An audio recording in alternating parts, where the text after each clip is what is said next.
Hello, and welcome to Dyslexia Devoted, the podcast dedicated to building awareness, understanding, and strategies to help those with dyslexia. I'm your host, Lisa Parnello, dyslexia therapist and founder of Parnello Education Services.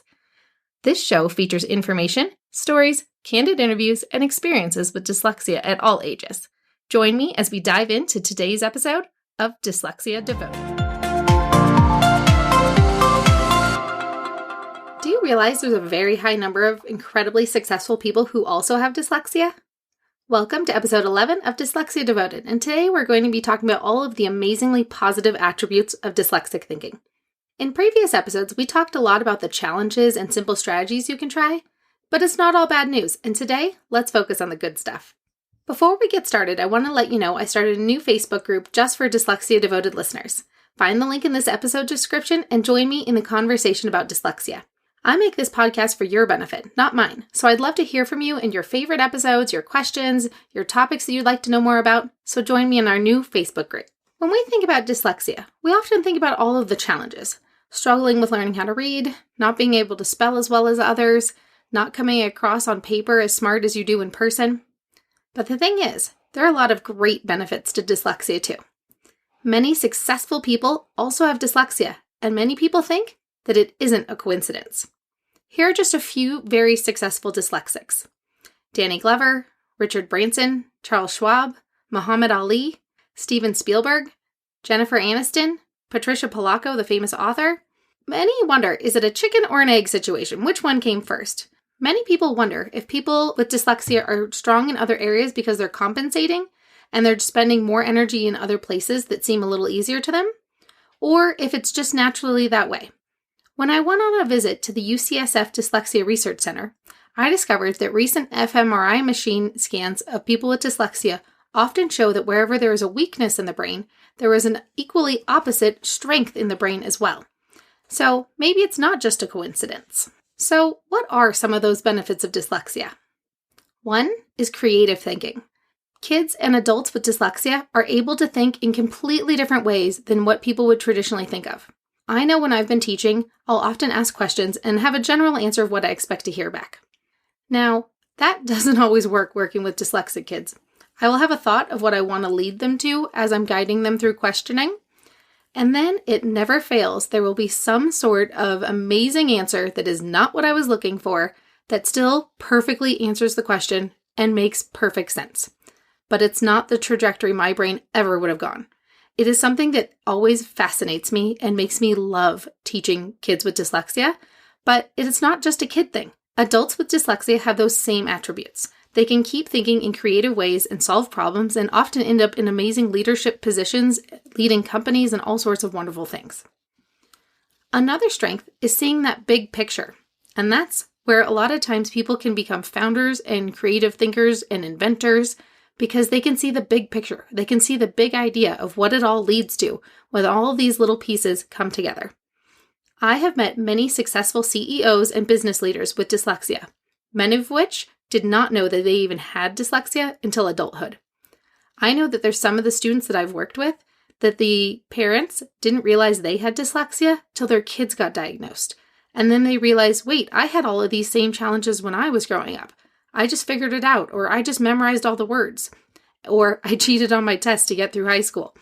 And so it's something that we think about people who are struggling in school becoming failures, but really that's not the case at all. School is not everyday life, and sometimes that out-of-the-box thinking and that extra ADHD energy that we talked about in our last episode can come in pretty helpful in life and in the workforce. Another attribute of dyslexia is being very personable. A lot of times they can be very clever and conniving. Sometimes I wonder if that one is because of the dyslexia. Because sometimes if something's really hard, you come up with all sort of creative ways to get out of doing it. Creating that personal connection and being able to relate to other people and get them to like you can come in pretty handy in life if you have dyslexia and you have challenges that you need a little help to overcome, or sometimes to avoid. Also, there's the artistic ability. When I say artistic ability, that can take so many different forms. It could be acting, it could be singing, it could be playing an instrument, it could be clay work, or sculpting, I suppose is probably the proper term for that. It could be drawing or painting. I know that I've had some amazing artworks from my students that they've given to me as presents that I cherish. In fact, I showed one of my students a picture of my cat, and after the summer break, when, by the way, I had not seen her in 2 months, she reappears with a perfect clay mold of my cat, including the color of its eyes. That little clay cat got moved to multiple offices on campus when I got moved around as my office shuffled over the years at the school. Now it sits on my desk at my house so that when I'm on a little Zoom call, I can stare at my cute little cat and remember joyful memories of the talent of the students that I've worked with over the years.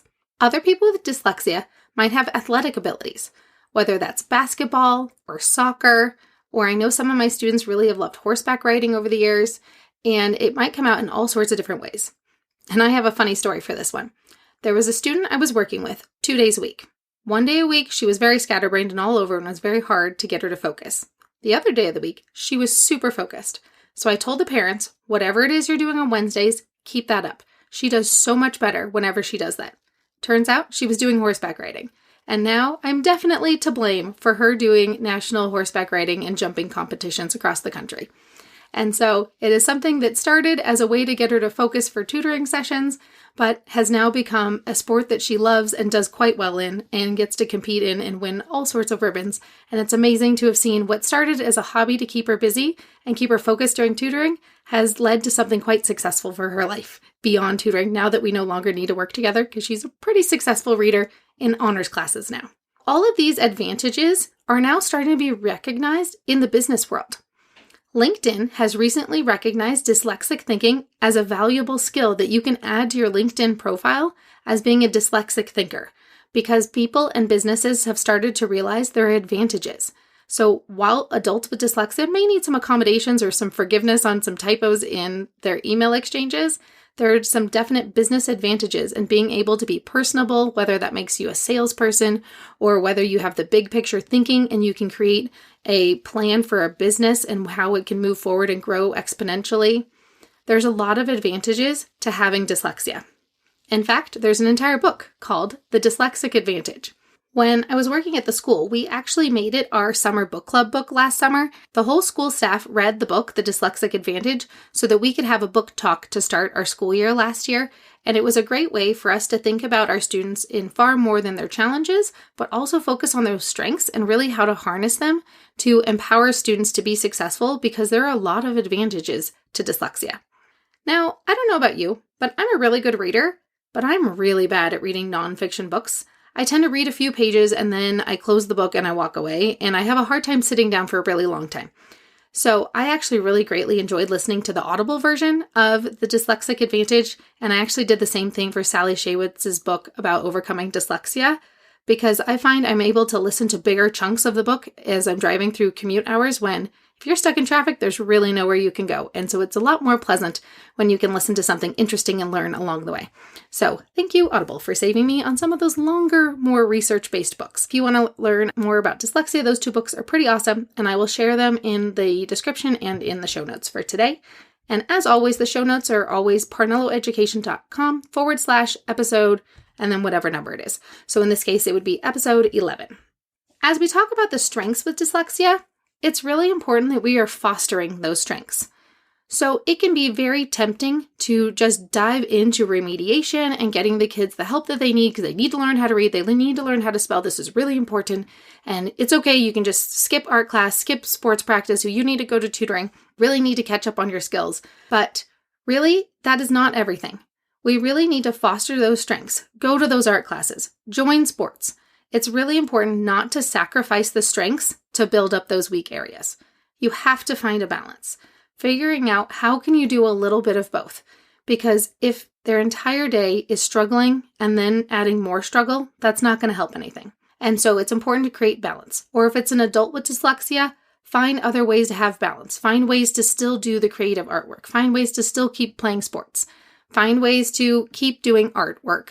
And finding connections in those areas of strength is critical for long-term success. I hope you've enjoyed this episode, cherishing all of the wonderful attributes of dyslexia and the advantages that come along with it. So dyslexia isn't all bad. It's full of great strengths too. Students who can be struggling in school, maybe even failing in school, can become incredibly successful in life. Now, I'm not advocating for failing in school. Find ways to get better. Find ways to build up those areas of weakness, but do it with a bit of balance. There are so many benefits. Think about those creative thinking. Try art, try sports, try music. Sometimes it's not a talent you've ever tried before that you might actually have. So if you can find a way to harness that talent, maybe turn that talent into a career. Maybe you can become an actor. Maybe you can become an illustrator for books. And finding ways to harness those strengths to make it better and better in life, don't always focus on those weaknesses.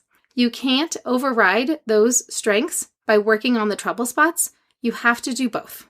Find successes, enjoy the ride, and don't forget to join the Dyslexia Devoted Facebook group so we can have a two-way conversation on this. Let's celebrate together some of those strengths of dyslexia. Thanks, and see you next time.